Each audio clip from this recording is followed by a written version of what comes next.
Hey, welcome back to the channel. Haven't made a video here for a little bit, but talk a little bit today and certainly give you a reminder. Next week, Thursday, 2 p.m., I'll be doing my summer presentation at the Perform Better Summer Series. And obviously with the inability for Perform Better to put together all of the summits that you would typically be seeing in Orlando and Long Beach, Chicago, Providence, for 67 presenters across. This has already been going on for a few months or weeks rather, and it'll probably go all the way through September. So I'm gonna go on Thursday, and it should be a fun talk. I think it'll be a little bit different in terms of doing it from my living room, but it'll be fun. We got some cool things planned. There's no time limit to a degree.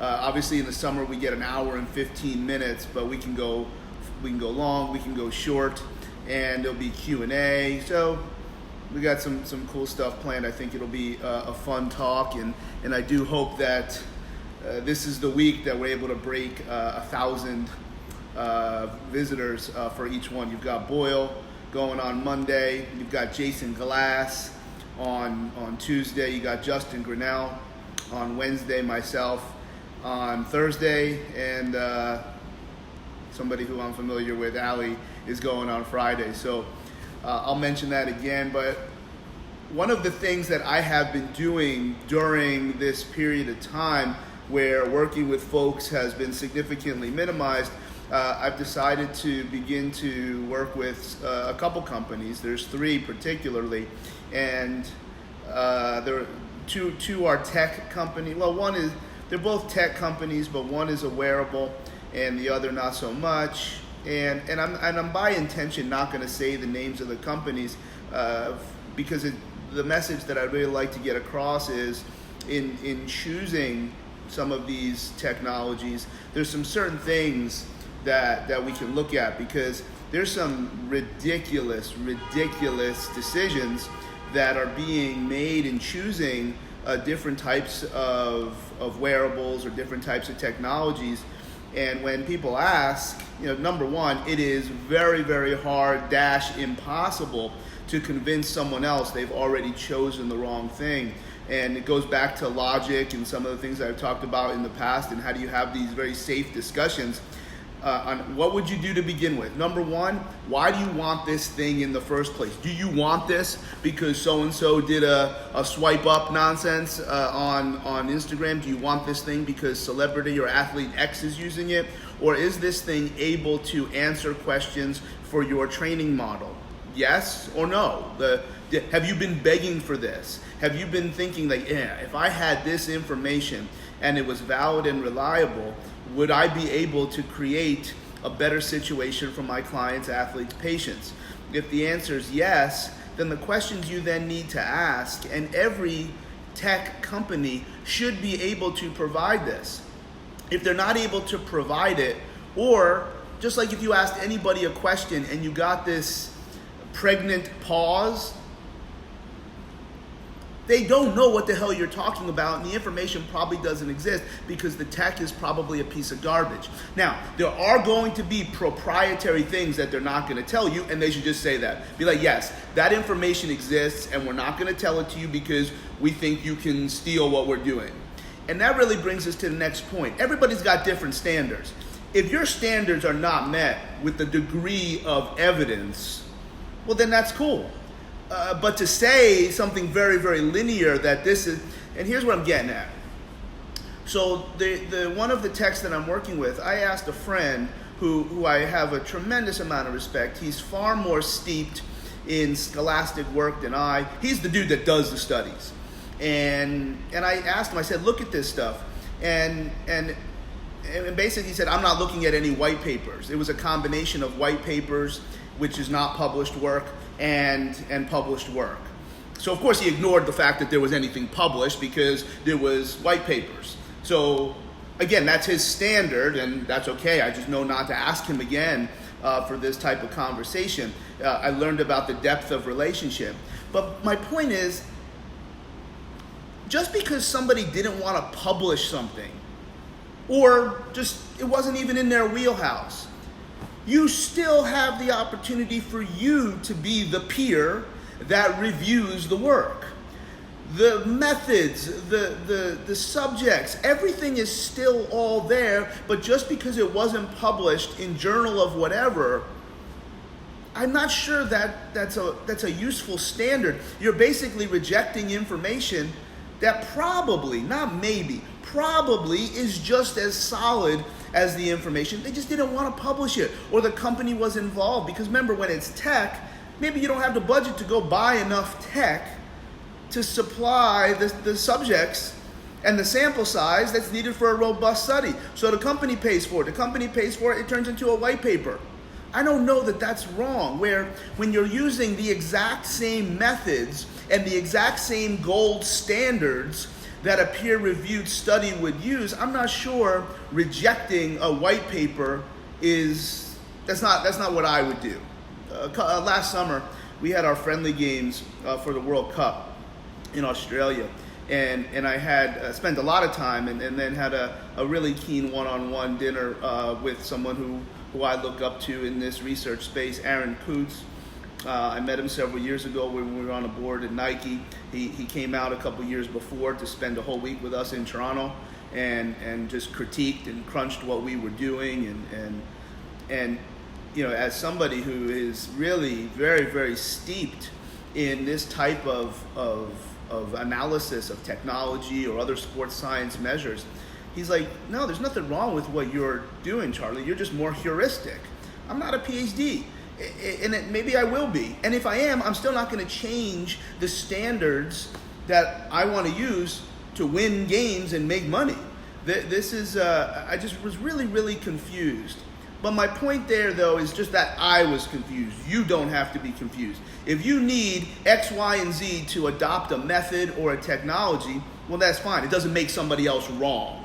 You just have a different standard. And someone else will win games, and someone else will make money because you'll be rejecting, manual therapy techniques or exercises just because it doesn't have the evidence. I actually just read a study on measuring the different velocity training techniques, and some of the ones that a lot of people have, as predicted, are total garbage. Because when you're a good coach, you're always a scientist. You're always like, this doesn't pass the sniff test. And when you look at those things, you're going to continue to ask questions after you have your standard. You're going to ask questions: does this thing measure the same thing under the same conditions every single time? Now, that doesn't even make it correct or not, but what we need is reliable. So if you do the same thing under the exact same conditions, fatigue is not part of this, and you're just going to measure, the ruler measures the same distance no matter where you use it or how you use it or whether the ruler gets wet or the surface is spongy, okay? It's reliable, and you're going to get the same measurement every single time. That doesn't make it correct. It has to be correct. But if you can't even get the same measurement every single time, every time you activate this process, whether it's a method, a technology, etc., is not reliable. Nothing else matters.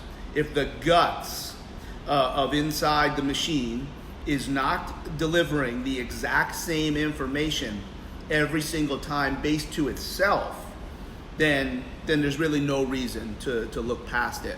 Secondly, it needs to measure the same correct measure. Well, how do you know that it's correct? Well, you're going to measure that up against a gold standard. So let's say you've got this magical heart rate monitor and you'd like to test its validity. Does it do what it says it's going to do?